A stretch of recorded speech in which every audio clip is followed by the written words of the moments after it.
Hi guys, आज की video में हम जानेंगे कि वेब 3.0 है क्या। तो वेब 3.0 का कंसेप्ट कोई नया नहीं है, बहुत पुराना कंसेप्ट है। आज के टाइम में मेटावर्स एनएफटीज का जहाँ पे नाम हो रहा है वहाँ पे इसकी बहुत ज़्यादा हाइप हो रही है। तो 2014 के अराउंड ऑल अराउंड इस पे बात होना शुरू हुई थी। तो वेब 3.0 को जानने से पहले हम जानेंगे कि उसके जो प्रेडिसेसर्स हैं, जो उसके पूर्वज हैं, वेब 2.0 और वेब 1.0 क्या चीज़ हैं। तो चलो वीडियो को स्टार्ट करते हैं। वीडियो को स्टार्ट करने में अगर आप चैनल पर नए हैं तो चैनल को सब्सक्राइब कर लीजिए और वीडियो को लाइक कर दिए। तो स्टार्ट करते हैं हम वेब 1.0 से। तो वेब 1.0 बेसिकली 1991 से 2004 के बीच का टाइम है, जहाँ पे हम बात करते हैं। जो हमारा अर्ली स्टेज इंटरनेट की वो हुआ करती थी, उसमें पेजेस हुआ करते थे जो कि स्टैटिक हुआ करते थे।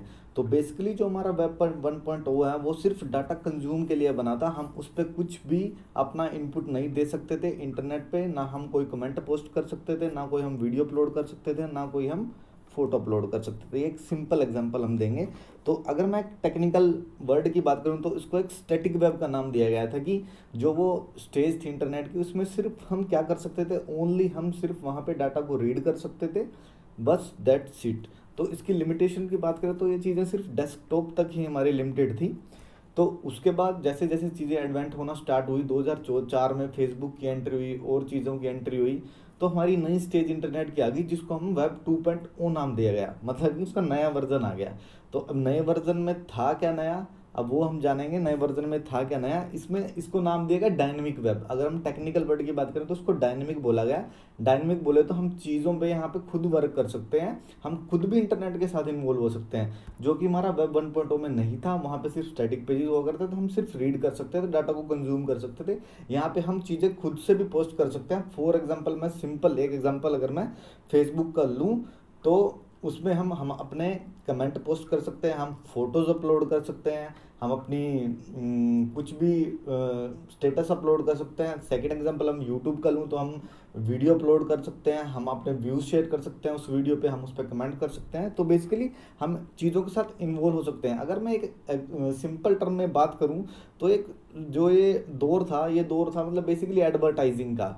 एडवर्टाइजिंग का बोले तो जैसे भी अब हुआ क्या इसमें, तो चीज़ें क्या हमारे यहाँ पे डेवलप हुई। अब जैसे कि हमने कुछ फॉर एग्जांपल मैं लूँ अगर तो जैसे हमने कुछ भी एक गूगल पे सर्च किया कि I want a T shirt, मुझे एक टी शर्ट चाहिए एक्स कंपनी की। तो आपने सिंपल उसको सर्च कर लिया जस्ट एक सेकंड के लिए। आप सर्च करने के बाद दूसरे प्लेटफॉर्म पे गए, आपने फॉर एग्जांपल यूट्यूब ही खोला। तो आप यूट्यूब जैसे ही खोलोगे तो आपको नीचे इसमें हज़ार रिकमेंडेशन आ जाएंगी, तुरंत आ जाएंगी कि आप ये इस एग्जांपल इस ब्रांड की आप ये ले लो, टी शर्ट ले लो, इस ब्रांड की आप टी शर्ट ले लो, इस ब्रांड की आप टी शर्ट ले लो। तो बेसिकली यहाँ पे एक एडवर्टाइजिंग का दौर था। तो यही बेसिकली मेरी लिमिटेशंस भी हैं इसकी, जो हमारी वेब 2.0 इसकी लिमिटेशन, चाहे आप लिमिटेशंस कहें या इसकी डिसएडवांटेजेस कहें, कि हमारा यहाँ पे डाटा सिक्योर नहीं है। डाटा हमारा पूरा का पूरा सेल कर दिया जा रहा है कंपनीज के द्वारा। फॉर एग्जांपल, आपने गूगल पे अपनी गूगल अकाउंट है, आपने वहाँ पे कुछ सर्च किया और आप वहाँ पे अपनी प्राइवेसी रखना चाहते थे। आप कई बार ऐसा भी हो कि आप किसी को नहीं कुछ बताना चाहते, आप कुछ ऐसी प्राइवेट चीज़ सर्च कर रहे हो, तो उस चीज़ों में आपकी प्राइवेसी जो है पूरी की पूरी हैम्पर हो जाएगी। तो मैं सिंपल जो इसके बारे में बात करूं तो ये जो एडवेंट इसमें चीज़ें हुई, मोबाइल एडवेंट हुआ, सोशल मीडिया एडवेंट हुआ, हमारा क्लाउड इन्वेंट हुआ। क्लाउड की बात करूं, जो डाटा हमारा क्लाउड पे स्टोरेज रहता है। अब आपका डाटा क्लाउड पे स्टोरेज है, उसमें भी प्राइवेसी की बहुत सारी चीज़ें हैं कि वहाँ पे भी चीज़ें हैक हो जाती हैं। तो ये बहुत सारी लिमिटेड जो लिमिटेशंस हैं इसकी वो हैं कि ये सिर्फ प्राइवेसी जो हमारी यहाँ पे है वो ज़्यादा हैम्पर होती है। तो नेक्स्ट हम चलते हैं वेब 3.0 में। अब वेब 2.0 की सबसे बड़ी जो हमारी लिमिटेशन थी वो थी सेंट्रलाइज सिस्टम। जो एक बंदा था वही हमारा सारा डाटा को कंट्रोल कर रहा था, वही हमें ऑथराइज कर रहा था, उसी की सेंसरशिप चलती थी। सेंसरशिप बोले तो जैसे अब मैं यूट्यूब पे वीडियो डाला हूँ तो यूट्यूब हमारी वीडियो, किसी भी वीडियो को प्राइवेट कर सकता है, उसको डिलीट कर सकता है, इवन हमारा चैनल भी डिलीट कर सकता है अगर हमने उसके हिसाब से कंटेंट नहीं डाला तो सबसे ज़्यादा चीज़ें यहाँ पे थी सेंट्रलाइज सिस्टम की। जो एक डिसेंट्रलाइज सिस्टम सबको चाहिए था। तो वेब 3.0 में जो सिस्टम है वो मेरा डिसेंट्रलाइज है। आप खुद कंट्रोल करोगे, आपको उसमें क्या डाटा चाहिए, क्या आपके पास ऐड आनी चाहिए, आपको क्या यहाँ पे पे करना है नहीं करना है चीज़ों के लिए। तो ये चीज़ें हमारी सारी की सारी रहेंगी। अब ये चीज़ें सारी की सारी वेब थ्री की है जो क्रिप्टो करेंसी से हमारी क्यों रिलेटेड है, क्योंकि जो वेब 3.0 वो सारा सारा बिल्ड होगा मेरा ब्लॉकचेन टेक्नोलॉजी पे। ब्लॉकचेन टेक्नोलॉजी का एडवेंट कहाँ से हुआ था? क्रिप्टो करेंसी जो कि बिटकॉइन है मेरा, सबसे पहले जो एडवेंट हुआ था वो मेरी ब्लॉकचेन टेक्नोलॉजी पे मेरा एडवेंट हुआ था। अब इसमें डिसेंट्रलाइज ये कैसे है? क्योंकि इसमें कोई एक सेंट्रलाइज सिस्टम काम नहीं करता, इसमें पूरे के पूरी जो हमारे माइनर्स हैं, जो हमारे पूरे के पूरे कंप्यूटर का सिस्टम है, वो सारा में इन्वॉल्व होता है उसमें उसमें काम करने के लिए। तो एक अगर मेरा सिस्टम फेल हो जाता है तो मेरा पूरा का पूरा सिस्टम फेल नहीं होगा। जैसे कि फॉर एग्जांपल मैं किसी साइट पे बात करूं, वहां पे कुछ क्राइसिस हो गए या कुछ भी हो गए, दंगे, तो नेट बंद कर दिया जाता, बट मेरे डिसेंट्रलाइज सिस्टम में ऐसा नहीं होगा, वो सारा का सारा डिसेंट्रलाइज होगा। तो हमारी ये रहेंगी। तो अब मैं बात करूं कि अभी हमारी रिसेंट जो मेरी फाउंडेशन जो रखी है वेब 3.0 ने, वो हो क्या, वो है क्या? जो हमारी सबसे पहली है आर्टिफिशियल इंटेलिजेंस है, जो हमारी आईओटीज़ हैं, इंटरनेट ऑफ थिंग्स हैं, एक मेरी थर्ड है ब्लॉकचेन टेक्नोलॉजी। ये मेरी अर्ली स्टेज की इसकी जो फाउंडेशन है वेब 3.0 की वो है। आगे जाके देखते हैं क्या क्या नई चीज़ें आती हैं, क्योंकि क्रिप्टो करेंसी के स्पेस में, ब्लॉकचेन के स्पेस में हर दिन चीज़ें चेंज हो रही हैं, नए नए कंसेप्ट आ रहे हैं, मेटावर्स आ रहे हैं, एनएफटीज आ रही हैं, वेब 3.0 आ रहा है, थोड़े टाइम में कुछ और ट्रेंड आ जाएगा। तो इन चीज़ों को मिला के भी कुछ नया आ सकता है। तो ये चीज़ें हैं। तो आर्टिफिशियल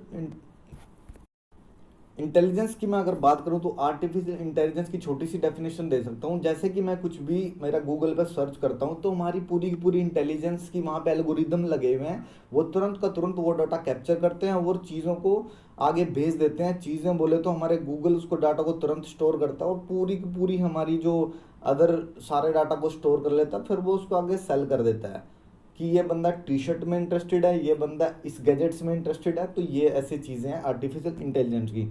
आईओटी का मैं बात करूं, आजकल इंडस्ट्रीज में बहुत ज़्यादा यूज़ हो रहा है इंटरनेट ऑफ थिंग्स, जिसमें यूज़र मेरा इंटरनेट के साथ जुड़ता है। यूज़र बोले तो जो भी हमारा मशीन जो बंदा ऑपरेटर चला रहा है वो, या कोई भी चीज़ आप यूज़ कर रहे हैं, आप वहाँ इंटरनेट के साथ सीधा जुड़ जाते हो।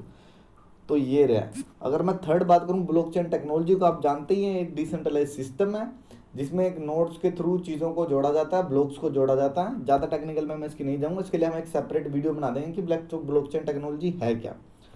तो ये चीज़ें हमारी रहेंगी वेब 3.0 में। आपके क्या कमेंट्स हैं? आप ज़रूर कमेंट्स लिखिएगा कि आप वेब 3.0 को लेकर पूरे एक्साइटेड हैं या नहीं हैं। ये आपको कुछ लग रहा है कि आने वाले टाइम में ये भी एक प्राइवेसी के लिए कुछ हमारा एक खतरा हो सकता है, या ये चीज़ हमारी प्राइवेसी सुधार देंगी? तो चैनल को सब्सक्राइब कर लीजिए, वीडियो को लाइक कीजिएगा, और अगर हमारी आप क्रिप्टो करेंसी और फाइनेंशियल सेक्टर से रिलेटेड और वीडियोस देखना चाहते हैं तो उस वीडियो के एंड में अटैच है, उनको भी ज़रूर देखिएगा। Thank you.